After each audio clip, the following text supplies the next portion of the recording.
Hello friends, welcome to K Classes. Please like, share and subscribe our channel. Hello students, now the question is in figure two straight lines PQ and RS. PQ and RS दो line हैं, intersect each other at point O. Angle POT is equal to 75 degree. Find the values of A, B and C. कि भाई हमारे पास दो line given है PQ and RS, वो आपस में इंटरसेक्ट करती हैं पॉइंट O पर.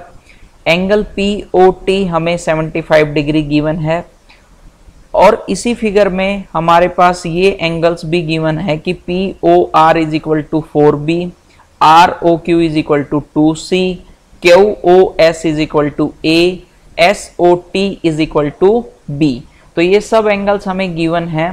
अब हमें ये किसके टर्म्स में, A, B एंड C की टर्म्स में गिवन है, तो हमें यही फाइंड आउट करना है कि भाई A, B, C क्या होगा. तो ये देखिए बहुत ही अच्छा क्वेश्चन है हमारे पास, ये बहुत इंपॉर्टेंट क्वेश्चन है. ठीक, अगर हम इस क्वेश्चन को सॉल्व करेंगे तो हमारे दिमाग के सारे तार खुल जाएंगे.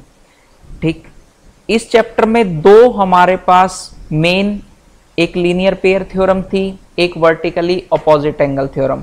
अगर हम उन दोनों का यूज करते हैं तो ये क्वेश्चन बहुत ही आसानी से सॉल्व हो सकता है. कौन कौन सा, एक तो लीनियर पेयर का और दूसरा क्या है, वर्टिकली अपोजिट एंगल.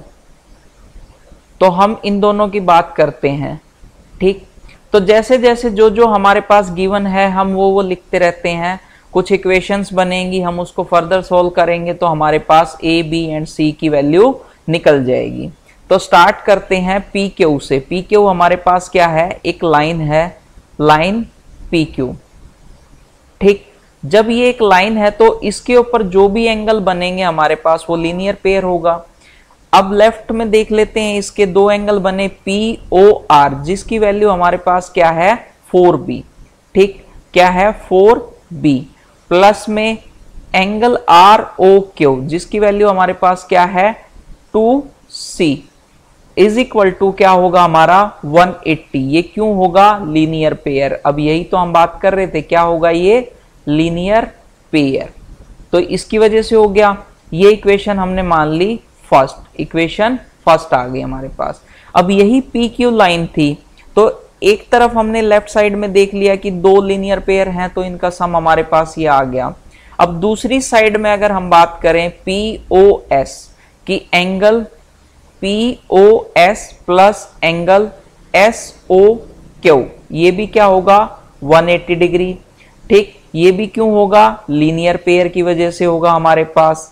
ठीक है, अब एंगल POS फिर से टू पार्ट्स में डिवाइड है, किसमें POT एंड TOS. तो इसको हम लिख सकते हैं angle POT plus angle TOS plus SOQ हमारे पास पहले से ही गिवन है, SOQ इज इक्वल टू क्या आ गया 180 डिग्री.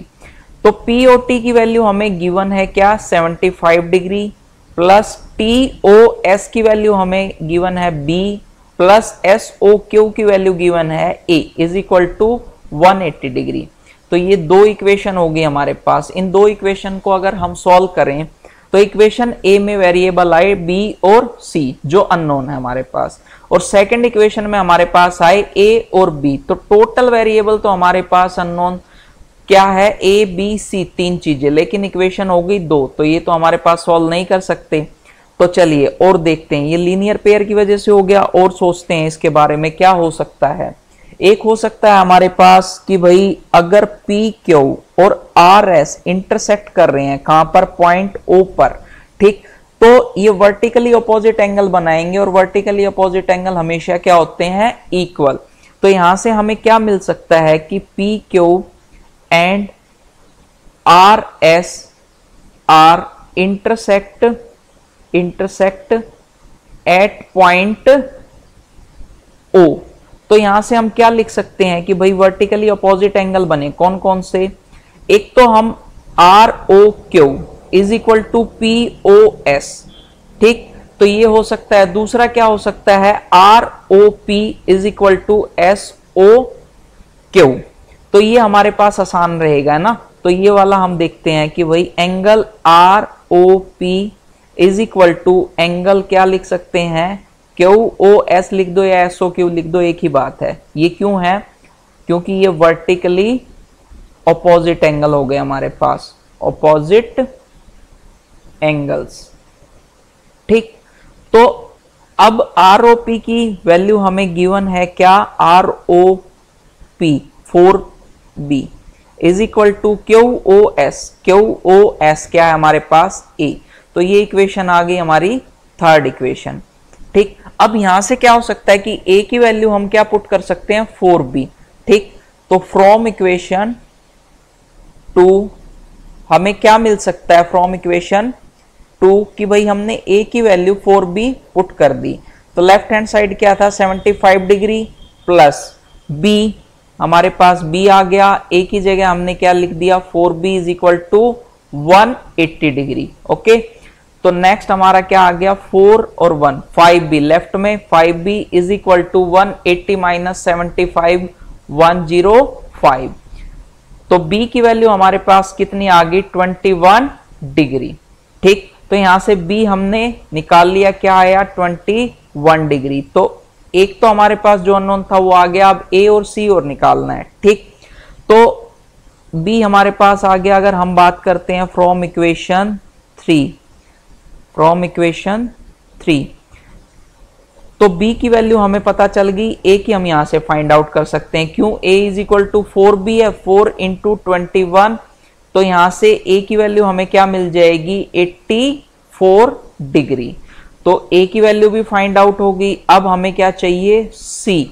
ठीक, तो a और b हमें फाइंड आउट हो चुका है, हमें चाहिए c। c की वैल्यू के लिए हम इक्वेशन फर्स्ट में जाएं, तो फ्रॉम इक्वेशन फर्स्ट हमारे पास क्या आ गया, 4b, 4b, b की वैल्यू क्या है, 21। Okay, plus 2c is equal to 180 degree.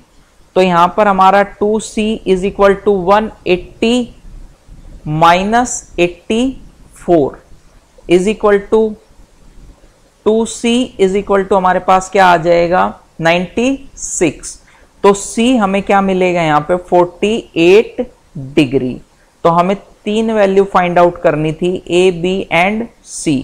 तो a की वैल्यू हमारे पास आ गई 84, b की वैल्यू 21 डिग्री एंड c की वैल्यू 48 डिग्री। जो हमें फाइंड आउट करना था वो हो गया।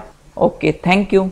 For personal online maths classes, you can contact us at 8950269805 or you can email us at kclassesconcept@gmail.com.